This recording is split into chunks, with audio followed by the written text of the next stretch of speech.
can't remember the last time I left the house. I do know I ran out of my medication a few days ago, but the apathy I was feeling just kept telling me to stay in, lock the door, and go to bed. Not like I could afford it anyway, with no insurance to speak of, and barely $10 to my name. Hell, the last grocery delivery I got is barely hanging on, despite my depressed appetite forcing me to ration it. I had about 12 different voicemails from Mom, asking why I wasn't responding, begging to know if I was still alive. But I just couldn't. It wasn't worth it because she wouldn't believe me anyway. Hell, I'm surprised she hasn't flown over here yet to track me out.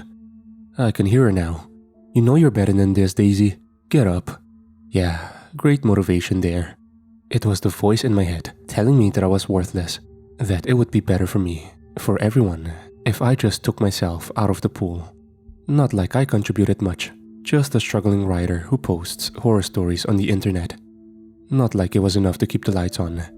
Then again, I don't know if anyone would notice if I stopped paying rent in this shithole high-rise, other than the slumlord that already bled me dry like a damned vampire. He didn't even come around anymore and knew that eviction wasn't worth the trouble. Cops didn't give a damn about things out here, and this guy was already on their shit list. Must not have paid his dues to the police union lately. Loud, discordant tones rang from my phone, sitting on the charger beside my bed. I don't even know why I bothered to keep it charged, other than doom scrolling away. Not like anything was looking up in the world recently. I figured it was just another silver alert, some old dementia patient taking the keys when they shouldn't. My grandpa made it all the way to Mexico like that one time. Unlike his decaying brain though, mine found the idea of being outside fucking terrifying. Just the slightest hint of stepping out of my apartment was dread-inducing, with an insane amount of things that could go wrong at every moment. Hell, just going to the grocery store can get you shot these days. Why risk it? Not the point, Daisy. Check your damn phone. The sleep in my eyes wasn't leaving, taking every chance when I tried blinking it away, desperate to put me back under its dreamy spell. My hand dotted out, limbs heavy, still not awake, and pulled my phone to my face. It wasn't even dark out, despite the blackout curtains making it look like the dead of night. No, the phone read 2:37 p.m. with the alert notification in full right below. Emergency nationwide alert. All persons. Do not, under any circumstance, look at the sky. Please close all windows, doors, and any other way to view the outside. Please shelter in place until the alert has been lifted. If you are not in an area to shelter in place, please carefully move to the nearest building with adequate shelter. Repeat, do not look at the sky under any circumstances. If you or someone near you has made this mistake, immediately administer the following emergency procedures. Restrain the exposed. Rigid, stronger bonds are recommended. Do not attempt to reason with the subject. They will tell you they are unaffected. Terminate the subject through dismemberment or immolation. Use both to be safe. Remain hidden until this alert is lifted. The hell is going on? I mumbled, still in my half-asleep state. I'm barely through the message when a call starts coming through from Mom. God, I don't want to speak to her.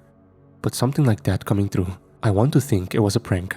Some joker hacking the system for some kicks, like Max Headroom back in the day. I don't know though, so I better at least set Mom at ease. Guess it's the best time to let her know I'm alive. Deep breath, Daisy. Answer the phone. I hit the green button, with Mom's voice coming in almost immediately. Frantic, screaming. I can barely make out what she's saying. Daisy? Oh God. Daisy, are you okay? Are you safe? Don't do it. Don't look out. Please. She was tripping over words, and sobs started coming between. Your father. Oh God. Your father. Mom, what the hell is happening? The sleep is shaking out, with my fear spiking instead. She never sounded like this. Mom is always the tough, no-nonsense type, more likely to curse at a problem and beat it into the ground instead of walking away. I barely ever heard the woman cry, much less utter the word, God, without it being in Sunday school reverence. Where's Dad? What did he do? He was outside doing yard work. You know how your dad is. Next thing I know, he's bashing at the door, trying to get in. He's changing. I swear his eyes are gone. He's practically foaming at the mouth. But his teeth are just growing or something. They keep getting longer in his mouth, sharper. I don't know what to do, Daisy. What do I do? He's trying to say something, but I can't understand the words. The words are coming out, more forced now, sobs more pronounced, and breaths cut short in fear. Whatever apathy I had about talking to her before was gone, now full of fear that this may be the last time I speak to her. Mom, you need to hide. Go in the bathroom. There's no windows or anything. Grab a phone charger, a knife, whatever you can. Don't look out. Do you understand? Jesus, is that me talking? I haven't had this kind of command in years. Not since I burned out around my mid-20s. Adrenaline is one hell of a drug. Mom, I need you to confirm. Do you understand me? Yes. She stuttered. Daisy, Winston was out there with him. He's gone. Shit. Their dog. Stereotypical bulldog name aside, he was a good boy. Probably got spooked about what happened with Dad. No, can't talk to her about that right now. Gotta keep the confidence going, or she'll break down completely. We'll find him later. He probably ran off. No, he's gone. Your father has him. He's making something with the body, like a statue or something. She was muttering now. Mom, are you moving? Are you going to hide? I asked again, pressuring her to keep going. I need you to hide in the bathroom, the one connected to your room, okay? Lock every door on the way and keep yourself safe. Please, Mom. Glass shatters as she screams, a garbled sound coming from nearby. There's a brief thud as Mom drops the phone, making it hit the hard wooden floors of their house. I can hear Dad's raspy voice, speaking with something unintelligible through a warped mouth. He has me, Daisy. Daisy, please, talk to him. Help! Her sobs were punctuated by scrapes along the floor, with periodic thumps, shattered glass tinkling and crunching on the ground. No, Jeremy, please. I don't want to go out. Come and see. A hiss was barely audible over her screams. Dad's voice. I could recognize it anywhere, even through the strange noises he was making. Worship with us. No, please, stop.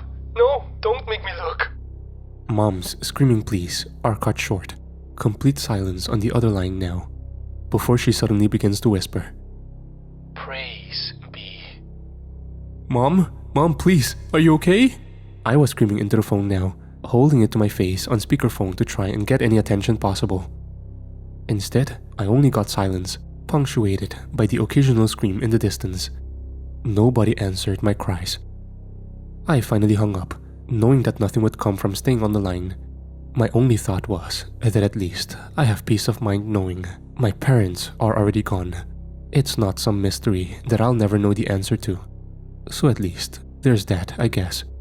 Now I know it's not a prank either. Something really fucked up is going on. Okay, be logical, Daisy. The alert said, don't look at the sky. Dad was outside when it happened, so that confirms something there. Restraining them makes sense now, but destroying them? Good God. That's bad if the government is recommending it. Maybe there's something on the news. As soon as the thought crossed my mind, I found the remote, flipping it to the local news on my hijacked cable. The anchorman was sitting there, worry on his face, as voices from behind the camera clamored in nervous agony. I get it. I got to hear my parents die. How many of these people have loved ones they have no idea about? How many were there out of some sense of duty, trying to keep anyone who watched safe? We have yet to know if anything can cure the result of what's happening. What we have heard from the CDC and WHO is that this is not an isolated event. This is happening worldwide, with the same symptoms presenting regardless of nationality, race, sex. Nothing is discriminatory about this. If you look at the sky, you are dead, effective immediately. If someone you know looks at the sky, immediately seek safety and isolate them, restrain them if possible. This has a 100% infection rate and will not pick and choose who receives its horror. We hope to have a representative from the CDC on soon to speak. He was stammering, barely keeping it together. The phone ringing nearly made him jump from his chair, and sweat from his brow drenching his perfectly groomed hair. Yes, that seems to be them now. Professor Sigurd? Yes, this is Professor Sigurd. Please, if you're listening, we beg you not to go outside. Do not look out of your windows. Don't do anything that could expose you to a clear view of the sky. Something is changing, people. He was frantic, terror in his voice, but also menace? He knew something the rest of us didn't yet. Please, if anyone you know is exposed, isolate and restrain them. They will try to expose you as well, in any way possible. Explains what Dad did, I guess. The professor kept going though. The only thing that affected beings want to do is reinforce their numbers. They'll do it through any means, even working together. The only thing that we know is that they speak of worship for whatever they see. He continued on. I'm sorry, Professor. Can I ask you a question? Anchorman asks, holding a hand up like he was commanding the caller to stop. What the hell is up there? As of now, we still don't know. We're attempting to see how we can view it without causing an infection. It's a drawn-out process of trial and error. He replies, shaking in his voice. It's currently unknown, though we have tried to see it through cameras and other means. Nothing comes up. It's like filming a clear sky. So recordings of the phenomena will not cause infection? Anchorman tries to clarify, a look of relief spreading across the nervous lines drawn taut on his face. We have only tried digital recordings, but yes, the infection will not take hold when viewed through a recorded video. That said, we have yet to commence live viewing, only trying pre-recorded as of now. Please, use discernment and do not try anything that could expose yourself or others. Still rambling on, he sounds more panicked than before though, something else creeping in. I want to stress, and I feel that I cannot do it enough, to stay hidden from any of these things. They are no longer your loved ones. They are no longer the people you know, worked with, or grew up with. They are monsters, plain and simple. I turned it off. Not like I had planned to go outside anytime soon anyway, so no worries about looking at the sky for me. Now, just lock the doors and wait for things to blow over. Mom's screams keep bursting through my mind though, making me jump as if she were right next to me, shrieking for her life as Dad drags her away. It all felt so real that I just had to try. Picking up my phone and letting out a deep sigh, I called her number. Ringing. The steady, consistent sound as I waited for her was torture. I knew she wasn't going to pick up, so why the hell am I doing this? It's only going to go to voicemail. Then I have to hear her sounding happy. The screen changed, video popping up as she answered as a video call. The ceiling was visible only, their fan spinning lazily above. A spatter of red on one blade, still dripping down steadily. I was holding my breath without realizing it, but whatever air was still in my lungs began hissing out slowly as I whispered, hoping against whatever terror was causing this. Mom, is that you? Come and see, Daisy. A whisper barely audible over the phone speaker. Suddenly, the screen is hectic, something picking up the phone and flailing across the room. Moments of chaos pass, finally settling on a face. What remains of a face at least. It was definitely Mom, or was at one time, but now the entire upper half of her face was gone. Like physically, there was still the space, but the skin where her eyes and nose once were is just gouged out, scraped raw to expose the bone and muscle in her skin underneath. Her eyes were totally gone, nose cut off at the base.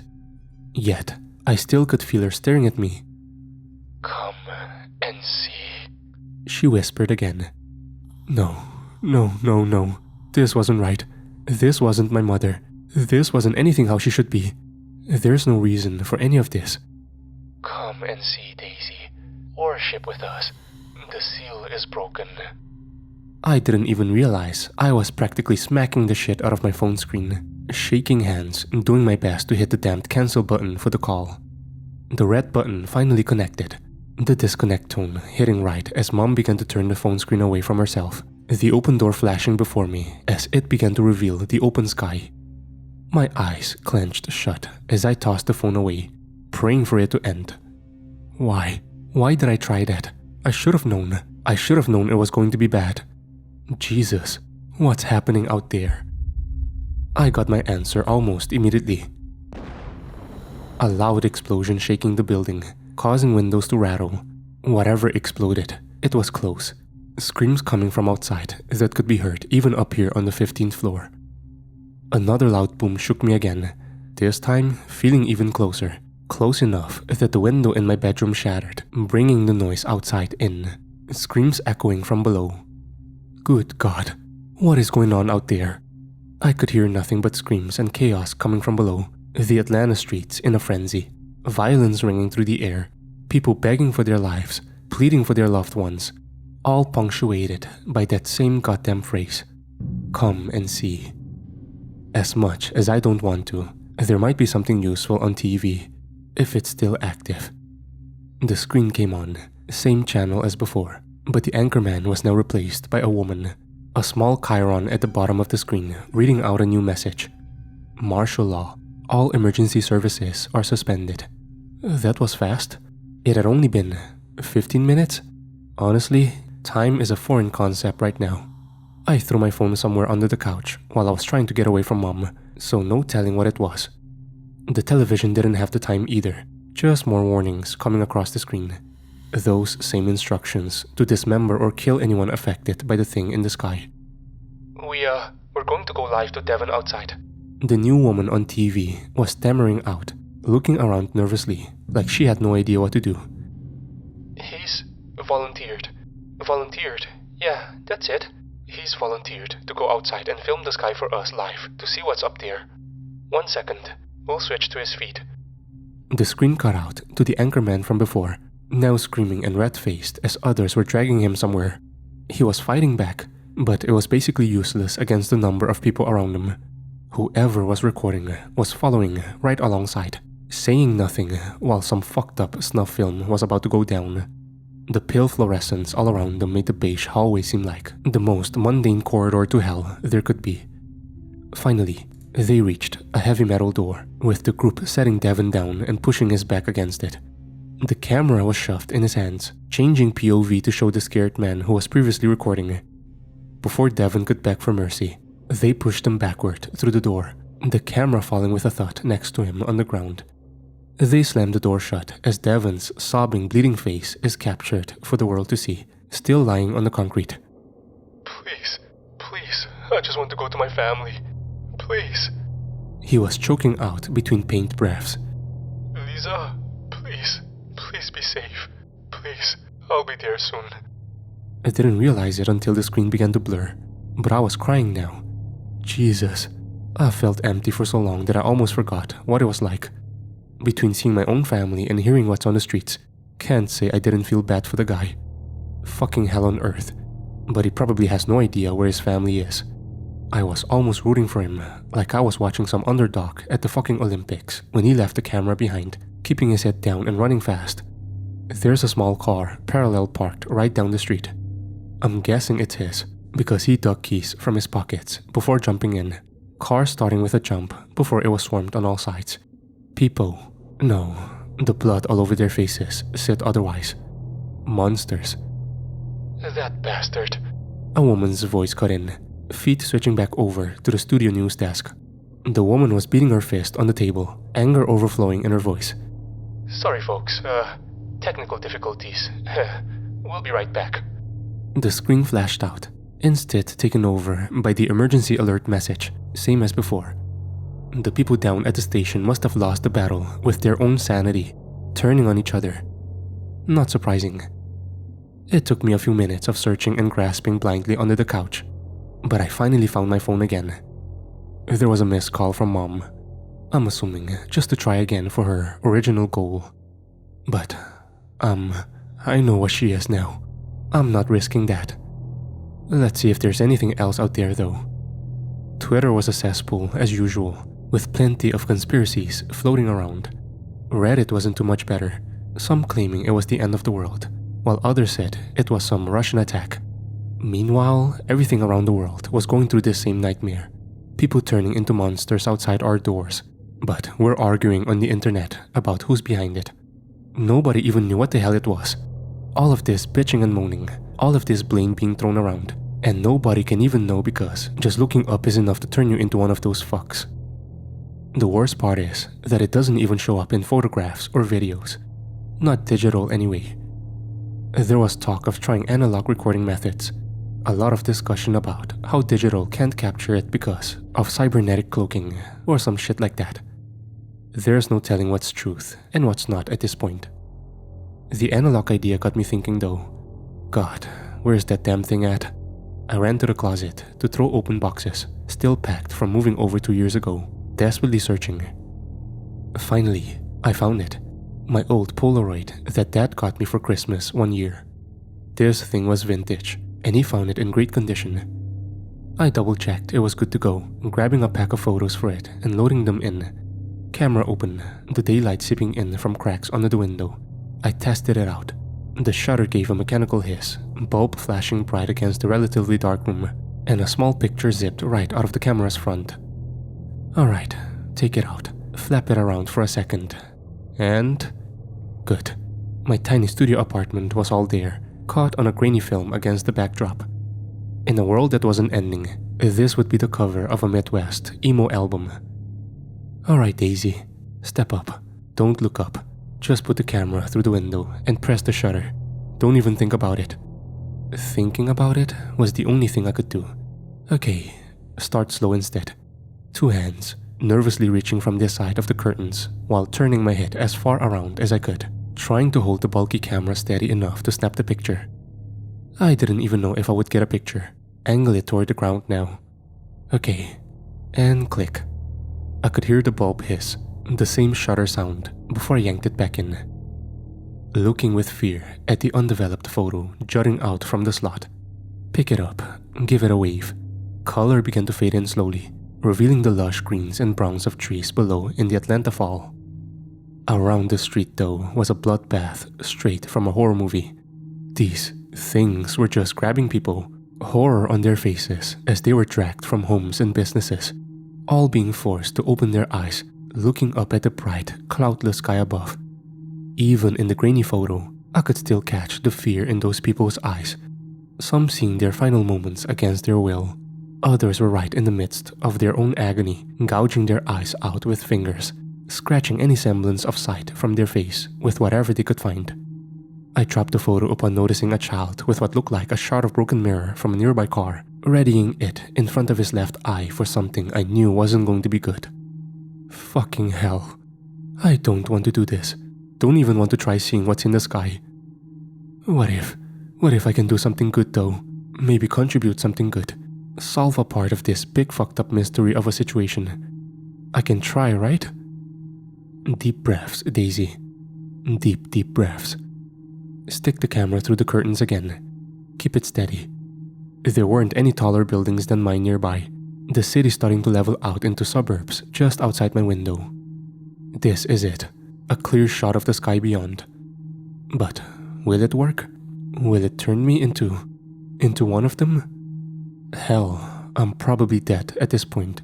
Still too scared to leave my apartment at the end of the world. Still worried about eviction or paying bills like there's going to be a tomorrow. My finger clicks the shutter.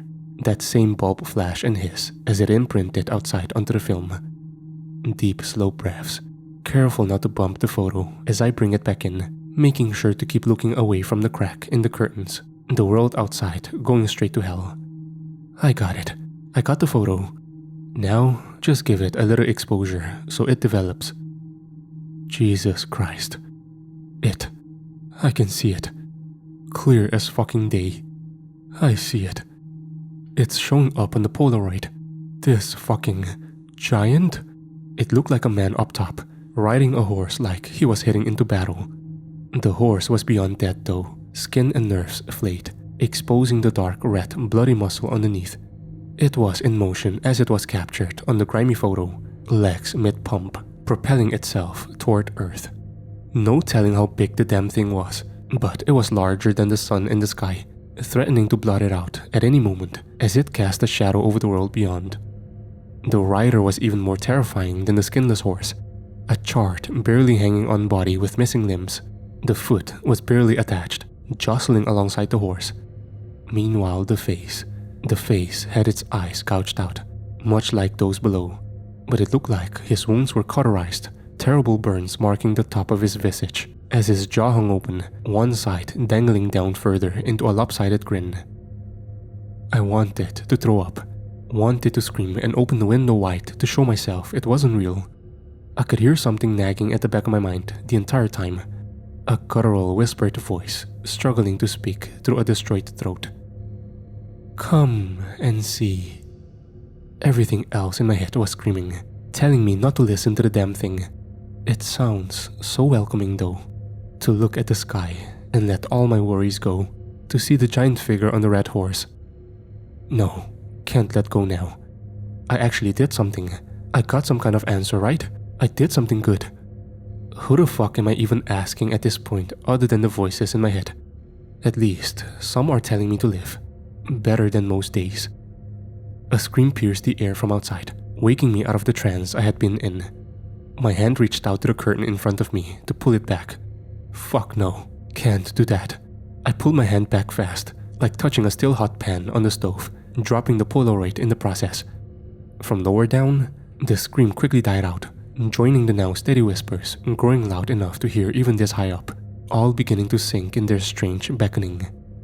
Come and see. They must have gone through most of the street-level buildings already, which means they'll probably move up here soon. I can at least get the picture on the internet. Maybe someone can do something with it.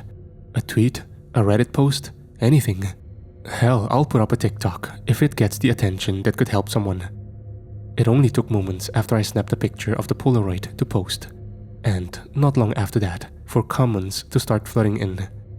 Stop spreading this info for fuck's sake.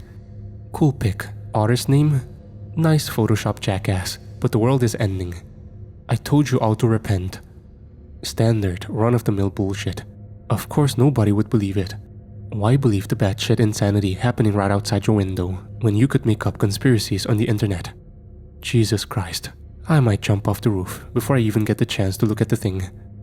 The flood of notifications started to make me just want it all to end, knowing that there wasn't going to be any help for anyone in this shitstorm of death. And when he had opened the second seal, I heard the second beast say, "Come and see."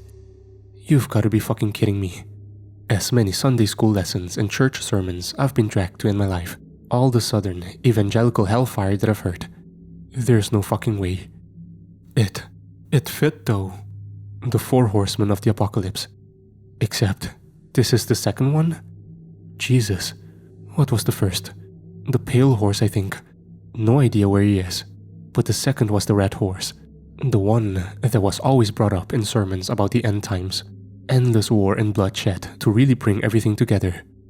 We really, truly are fucked, I guess. A crash from below takes me out of my focus, remembering millions of Bible verses I had to study back in school, despite how bored I was. Hell, Revelations was one of the few that held my attention for longer than a second. The whole thing was like a metal album on the most hardcore hallucinogens possible. Seeing it firsthand is much more terrifying. It's the end of the world outside. A bloody horse and undead rider are hurtling through the sky, and I feel whelmed. Maybe it's just the lack of meds and my brain deciding it's not the worst thing that could happen, but the end of the world feels like a damp relief. Or at least it did, until the noises started going downwards. Crashes at first, mixed in with some of the few sporadic screams left in the streets. Then it started getting even closer though, working from the street through the thin walls of my building. Screams below my feet, outside my door. They were finally coming after us. My phone let out a loud siren again. Another alert coming through during the chaos. I looked down, seeing if there was any message for safety, shelter, an answer to any of this. Come and see. That was it. The emergency alert was just the same goddamn thing. Everything is over. I don't know what to do. I'm safe in here, I think. I don't want to risk opening any door because then they might come in here. No, stay in here. Stay in safety. Don't look outside, Daisy. Come and see. A voice, but not from the streets below me or even outside my door. It sounded clear enough to be right in my ear, standing beside me, pushing me to go look.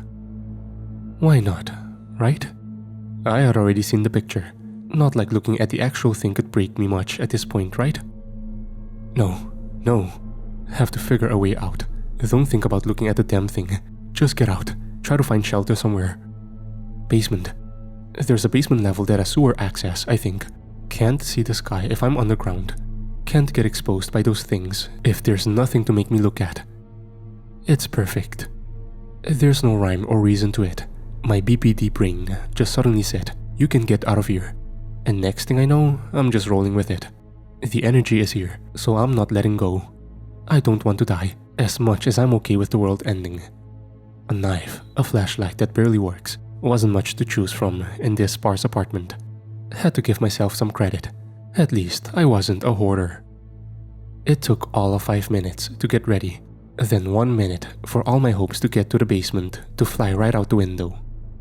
Noises grew louder, the screams advancing up the building, along with something new. The smell of smoke. Shit is all I can whisper shout to myself as things get worse. I brace myself, standing in front of the apartment door, eyes closed tight, praying to whatever God would send this hell to us that they weren't going to be right outside just yet. Reach for the knob, get ready to turn, fling, and run. Jesus, the knob was hot and the fire already close outside. There might not be any way down. They're probably trying to flush us out. I grabbed a towel off the bathroom sink, wrapping it around the knob this time and pushing it open. Flames were already lighting up the dingy hallway, lights flickering out as fire tore through the electrical system.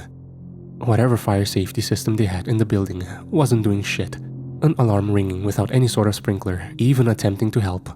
Smoke was rising high, covering the ceiling before the flames could take it first. Only time was keeping it from burning. Change of plans. Run the other way, the stairs on the other end of the hall, with only hopes guiding me to see if they would get me down to the ground level. Bursting through the emergency door was like hitting a wall of heat, fire already rising up from the ground floor under the winding stairs below. No way down, only up. Screams echo behind me from the hallway, creatures running through to pull out flaming bodies, tossing them from windows to see the sky outside. There's nothing that could get me back there. These damn things already swarming this floor in droves to take more for their own. No, this was it. Face them, or burn below. Neither are any kind of fun way out. Hell, both are going to be painful, and I would rather not do any form of pain. Come and see, come and see. One of the things was practically chanting with glee back in the hallway. Maybe it was better if I took myself out, not give them the chance to get a new recruit. The knife in my hand could probably get right through my neck easily.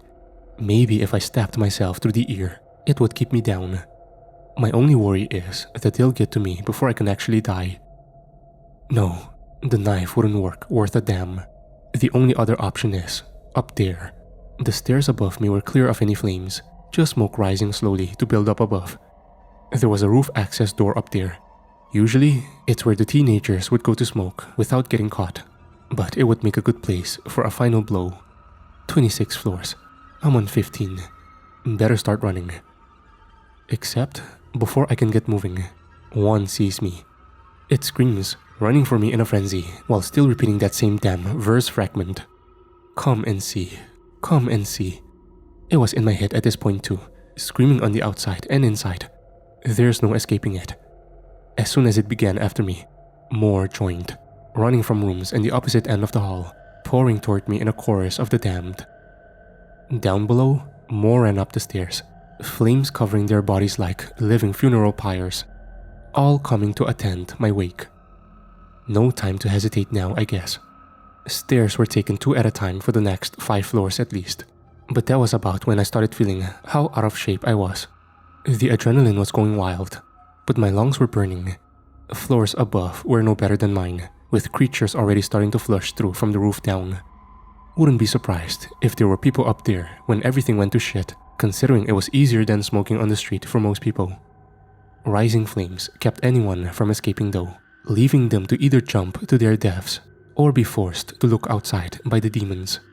Air was getting scarce up here as the smoke continued rising, making me cough through labored breaths. Floor 22 now, screams echoing behind me as the same creature that saw me initially kept following. Maybe it's some sort of hive mind they have, because this thing was forming a whole group to run after me just a couple of flights of stairs behind. Some of them were on fire, spreading the blaze around to others as they packed in tight on the narrow steps. They didn't stop though, all frothing past each other to get to me. Keep climbing, keep climbing, keep climbing. Gritting my teeth and taking the deepest breaths I could finally got me to the roof access. A huge red door with an emergency light blaring above it, loud buzzing from the fire alarm letting everyone know that the world was fucked. The damn thing was already swinging open and closed hard. Wind outside, fighting with hot, flaming air inside to see who would win. Come and see, come and see. Worship with us, for the time is near. So many voices down below on the stairs, all screaming out in the same terrifying rumble. Eyeless faces smiling up at me in bliss. They weren't afraid, weren't driven by any kind of hunger or goal. They were just happy. It's the same looks I would see on the adults during church services. Those same smiles of being assured in their place in the world, even after they stepped out of that building and acting like a whole different person than they claimed. That same fake smile stayed though, making the damaged half of their face look even more terrifying in contrast. The chorus of hell continued as I ran out of time to open the door. They were almost upon me when I finally got up the nerve, walking close and closing my eyes before stepping out. I can visualize the entire roof in my mind after being up here so much. Straight ahead is the AC unit for my building. To my right is another, shorter building that could interrupt my fall. My left was the best destination. Over the side, right down onto the paved street below, still probably teeming with these terrors. I don't have a choice. The voices grew louder behind me, screaming, "Come and see!" So loud that it began to make my ear buzz with static, deafening in its power. Run, run Daisy. It's all I can do to keep moving.